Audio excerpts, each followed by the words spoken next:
What's going on, and welcome to another episode of Blonde Locks and Big Rocks. As you can see, we're out in the garage.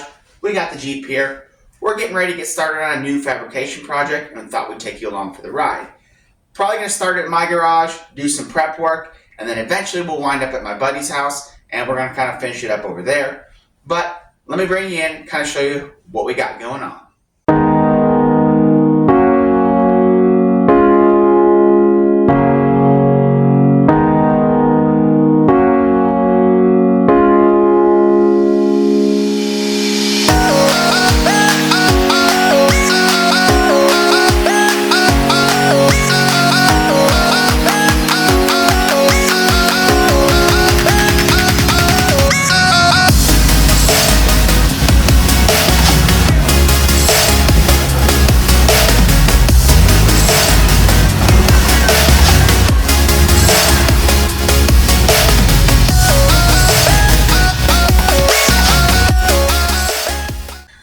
Alright, so as you can see, I've got these kind of tubed rock slides. I actually bought these many years ago from Quadratech catalog, way before you could buy stuff off the internet and you had to send I think it was a check or a money order in the mail. And they're 4-reel steel, I believe. I even at the time bought the aluminum insert because I thought it was cool. And they've kind of served their purpose up until this point. About 10 years ago or so, when I started doing the 1-ton swap, I had cut them off and I did chassis stiffeners and then put them back on. But then when I went with the bigger tires, then I had clearance issues, so I started trimming them down, and they don't quite fit right. And I'll have to bring you around and show you, but back here, they're just not quite long enough to fill everything out now. And I think on the other side, I've even got a little dent and rust hole, so the best thing to do is just to cut them off and start all over. I do have some plans of how I want to tie in some more tube work off my cage, and with that I need a good foundation, and I just don't feel like this is going to be the way to go. So what I did was I picked up some 2x5 1/4-inch tubing. So the idea is to cut these off, cut my rockers out, put these in there, and then that should give me a good foundation to kind of build off of this vision that I have. So like I said, let me bring you around to the other side. So like I said, they've served their purpose. They've prevented many a rock from getting in there, but as you can see, winds up being a little bit short. And I do have that hole right there, and it has been bashed in. So this needs more protection, and like I said, I need some stuff to tie some more tube work into, so I think we're going to get to cutting.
Alright, as you can see, got the first side all cut out.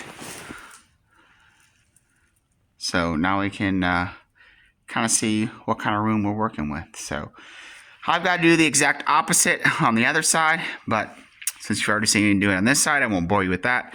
So I'll come back to you as soon as I get done with that. Alright, so the Jeep's over here at my buddy Dozer's.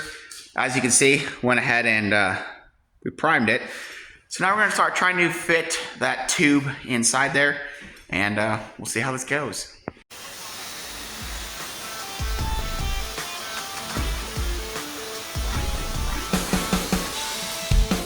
So we went ahead and cut out some end caps on the table over there. So we're just getting them welded in before we wind up trying to reinstall this in the Jeep over here.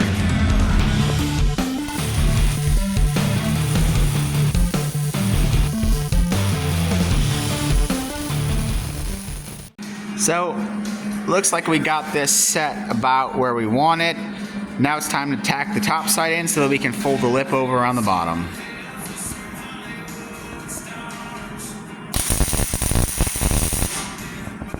Went ahead and got this in there, got the top side stitched in. Now we need to fold the bottom side over. Gonna take this pinch seam right here, fold that up, then weld that, and then cut the old tube apart, and gonna use that kind of as a kicker on here. So stay tuned.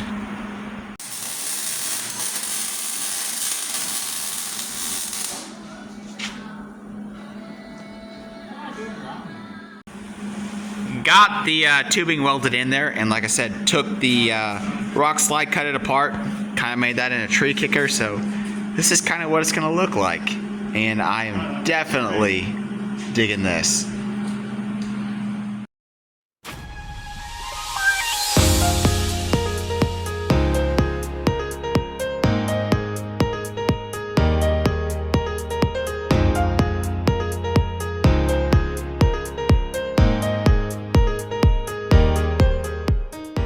So it's not quite all done, but it's in there. She's primered, and I gotta say, I am loving this new look. So last night it was dark when we got this all done, and we literally got it primered up and then proceeded to take it straight to the trail. But there is one thing that I wanted to show you real quick, and down here, this is where my B-pillar bar was tied into the chassis. So then we went and tied that into the rock slide now. So it's not quite done yet. I'm still going to go through and clean it up, probably put seam sealer, and then obviously paint it. Might even go ahead and redo the Herculiner on this. And then I've got to get the figure out a way to reattach the fender, probably trim that down. But with the way the slider used to sit, this bar used to always rub this door when it opened up, and now we've got plenty of clearance. So, but I will show you also some trail damage from last night. Not exactly sure, but somehow I keep going through taillights. So I'll probably close the video out here. I am so super stoked as to how this turned out.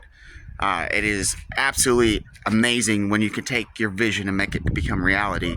I think this is super functional, and it's going to be a lot better than the old setup that I used to have. So huge shout out to Dozer for helping hook me up and making this happen. Like I said, a few more tweaks and she'll be dialed. So remember, there's no time like the present, so start 'em young. Until next time. Bye.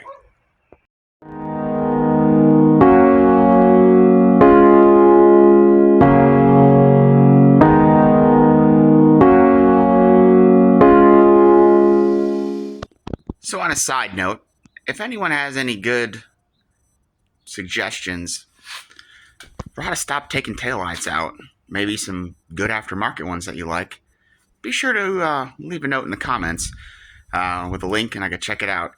I'm just not a big fan of the aftermarket housings that use the trailer lights. I like the kind of stock look, but I just keep taking them out, so let me know.